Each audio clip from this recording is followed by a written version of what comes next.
Assalamualaikum warahmatullahi wabarakatuh. Perkenalkan, nama saya Rosita Amalia Dewi Sanada Putri Sumpena dengan NIM 410321722105. Dan saya Nurhaliza Sani dengan NIM 41032107221004. Kami dari program studi PG PAUD A3. Kami di sini akan bercerita menggunakan media origami yang bertema binatang ciptaan Allah dengan judul Cerita Hakim yang Cerdik yang diperankan oleh kancil, buaya, dan sapi. Cerita Hakim yang Cerdik. Di tepi hutan yang subur, ada sapi betina, sapi jantan, dan anak mereka seekor sapi yang baru beranjak remaja. Pemandangan tepi hutan yang indah dan rumput yang hijau subur membuat mereka gembira. Anak sapi berlarian ke sana kemari. "Bu, saya mau jalan ke tepi sungai." "Boleh, tapi jangan jauh-jauh ya," kata Bu sapi. "Iya, Bu." Sapi muda itu berjalan ke tepi sungai. Ia melihat berbagai hewan kecil di sekitar sungai. Hatinya merasa senang saat melihat katak berloncatan kian kemari. Tak terasa, ia sudah sangat jauh meninggalkan tempat kedua orang tuanya. "Tolong!" Tiba-tiba ia mendengar suara merintih. Di depan sana ada seekor buaya sedang tertindih pohon yang patah. "Tolong! Tolonglah aku!" rintih buaya dengan suara memelas. "Kau ini kenapa, Pak Buaya?" tanya sapi sambil mendekat. "Aduh, sapi yang baik, sudah 2 hari aku tertindih kayu besar ini." "Siapa yang menindihmu, Pak Buaya?" "Gara-gara gempa bumi 2 hari yang lalu. Sekarang tolonglah aku, sapi yang baik." Kurasa aku tak bisa menolongmu," kata sapi. "Loh, kenapa? Kau pasti kuat mendorong kayu yang menindihku ini." "Kuat sih kuat, tapi..." "Kenapa?" Sapi teringat akan pesan ibunya bahwa bangsa buaya tidak bisa dipercaya.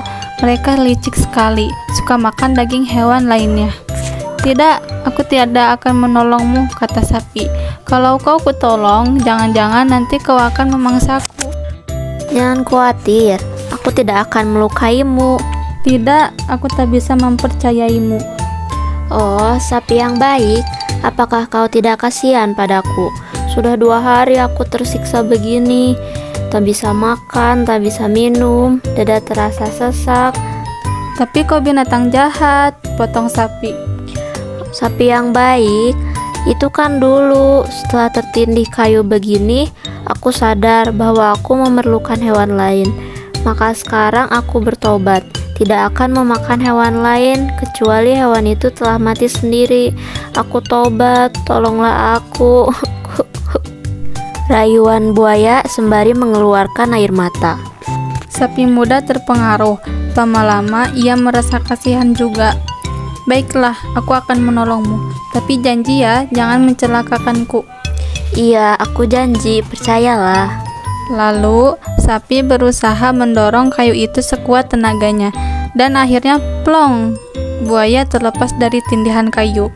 Tapi, astaga, begitu terlepas dari tindihan kayu, buaya itu langsung meloncat ke punggung sapi dan menerkam punuk si sapi. "Aduh," pekik sapi kesakitan. "Kenapa kau menggigit punukku?" "Loh, aku kan sudah minta tolong kepadamu bahwa aku tertindih kayu selama 2 hari, tidak makan dan tidak minum. Sekarang kau harus menolongku bebas dari rasa haus dan lapar." "Dengan memakan dagingku," tukar sapi.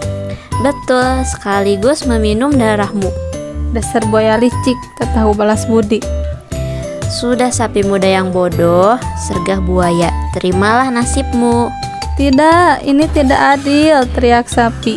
"Loh, ini sudah hukum rimba. Siapa yang kuat, dia yang menang." "Tidak, aku tak bisa terima." Kau bisa bertanya pada makhluk yang lain, boleh hewan, boleh benda apa saja. Pasti mereka akan membenarkanku, sahut buaya. "Ya, aku akan minta keadilan pada yang lain," kata sapi. Kebetulan saat itu ada tikar lapuk hanyut di sungai. Sapi menceritakan kejadian yang menimpanya dan meminta pendapat tikar lapuk. Apa jawabannya? Itu sudah benar. Terimalah nasibmu.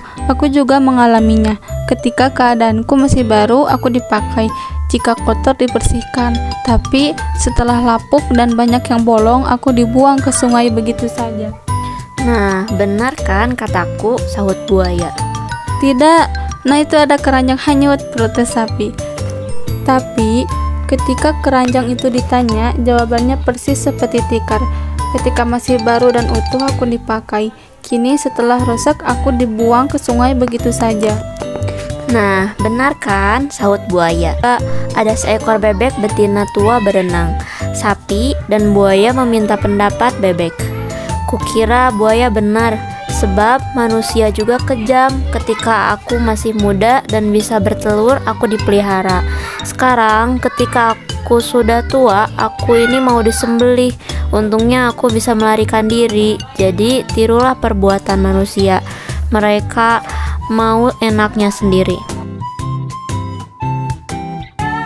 Ho ho ho ho, mau mengadu kemana lagi kau sapi? Saat itu, kebetulan kancil lewat di depan buaya dan sapi. Kali ini buaya yang meminta pendapat kancil. Ia yakin kancil juga akan membenarkan pendiriannya. Kalau aku diminta menjadi hakim, aku harus tahu awal kejadiannya, kata kancil. Apakah kalian keberatan jika mengulang awal kejadian yang kalian alami? Tidak, aku tidak keberatan, sahut buaya. Maka dilakukanlah pengulangan itu.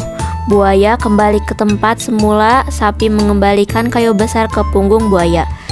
Benarkah kejadiannya seperti ini? Tanya kancil. Benar, jawab sapi dan buaya bersamaan. Lalu, Pak Buaya memanggilku agar aku mau menolongnya, sahut sapi. Kancil mendekati sapi dan berbisik lirih. Ayo kita tinggalkan buaya jahat ini. Sapi baru sadar, inilah kesempatan baginya lolos dari bahaya maut. Tanpa basa-basi lagi, sapi mengikuti lari arah kancil yang sudah meloncat lebih dulu. Hei, tunggu, jangan pergi dulu, teriak buaya. Tapi sapi dan kancil tak menghiraukannya. Makanya jangan terlalu rakus dan tak tahu balas budi, akibatnya bisa celaka sendiri.